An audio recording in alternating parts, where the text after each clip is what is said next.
एक छोटे से गांव में मीना नाम की एक प्यारी लड़की रहती थी। गांव में हर तरफ हरियाली और शांति थी। लोग सादगी से रहते थे, लेकिन मीना के दिल में बड़े सपने थे। वह अपने घर के आंगन में बैठी हुई हमेशा कुछ सोचती रहती थी। मीना का परिवार गरीब था। उसके पास महंगे कपड़े और खिलौने तो नहीं थे, लेकिन उसका दिल बड़ा और दिमाग तेज था। वह हमेशा नई नई चीजें सीखने की कोशिश करती थी। उसे खाना बनाना बहुत पसंद था और वो नई नई रेसिपीज के बारे में सोचती रहती थी। उसकी माँ हमेशा उसके साथ खड़ी रहती थी। माँ ने उसे सिखाया था कि मेहनत और ईमानदारी से सब कुछ हासिल किया जा सकता है। मीना जब भी कुछ नया बनाती, उसकी माँ उसकी तारीफ करती और उसे और मेहनत करने के लिए प्रोत्साहित करती। एक दिन मीना की माँ ने उसे अपने पास बुलाया। वह परेशान लग रही थी।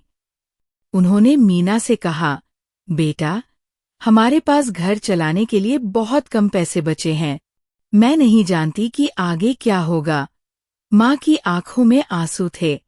मीना ने माँ को दिलासा देते हुए कहा, माँ, आप चिंता मत करो, मैं कुछ न कुछ जरूर करूंगी।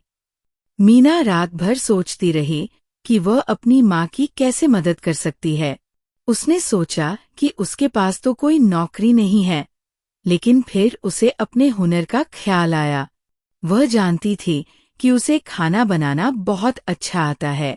उसने सोचा, क्यों न मैं अपने इस हुनर का इस्तेमाल करूं और कुछ नया करके माँ की मदद करूं।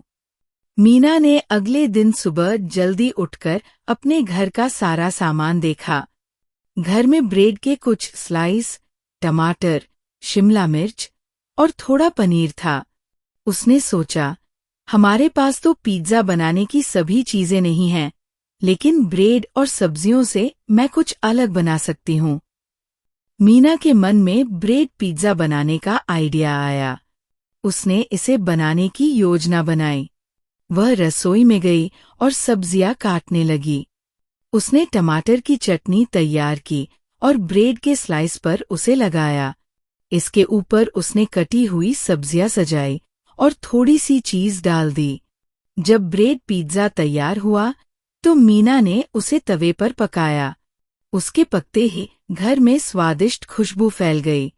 मीना ने पहला टुकड़ा चखा और उसकी आंखों में चमक आ गई। उसने खुद से कहा, ये तो बहुत स्वादिष्ट है, अब इसे बाकी लोगों को भी खिलाना चाहिए। मीना ने अपने छोटे भाई और पड़ोस के बच्चों को बुलाया। उसने उन्हें ब्रेड पिज्जा खिलाया। बच्चों ने इसे खाते ही कहा, वाह मीना, ये तो बहुत स्वादिष्ट है, ऐसा पिज्जा तो हमने पहले कभी नहीं खाया।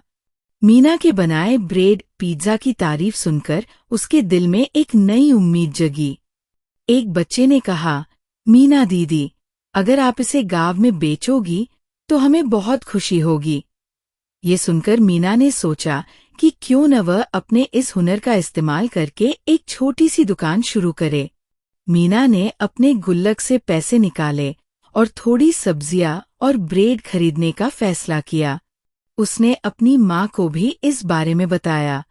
माँ ने पहले तो उसे रोकने की कोशिश की, लेकिन मीना के आत्मविश्वास को देखकर माँ ने उसे आशीर्वाद दिया। मीना ने गांव की गली के कोने में अपनी छोटी सी दुकान लगाई। उसने एक छोटा सा बोर्ड बनाया जिस पर लिखा था, मीना का ब्रेड पिज्जा। पहले दिन उसने 5 ब्रेड पिज्जा बनाए। जैसे ही लोगों ने इसे चखा, वे उसकी तारीफ किए बिना नहीं रह सके। हर कोई कहता, मीना, तुम्हारे बनाए पिज्जा का स्वाद तो कमाल का है। धीरे धीरे मीना की दुकान मशहूर होने लगी। लोग दूर दूर से उसके ब्रेड पिज्जा खाने आने लगे। गांव के बड़े बुजुर्ग भी कहते, मीना, तुम्हारी मेहनत की दाद देनी होगी। मीना ने अपने छोटे से काम को धीरे धीरे बड़ा बनाया। अब वो सिर्फ ब्रेड पिज्जा ही नहीं, बल्कि कई और चीजें भी बनाने लगी। उसने अपनी माँ की सारी जिम्मेदारियां अपने कंधों पर ले लीं। उसकी माँ उसकी सफलता देखकर बहुत खुश थी। इस कहानी से हमें ये सीख मिलती है कि कोई भी काम छोटा नहीं होता। अगर हम मेहनत और लगन से काम करें तो किसी भी मुश्किल को पार कर सकते हैं। मीना ने ये साबित कर दिखाया कि सच्ची मेहनत और हुनर से सपने पूरे किए जा सकते हैं।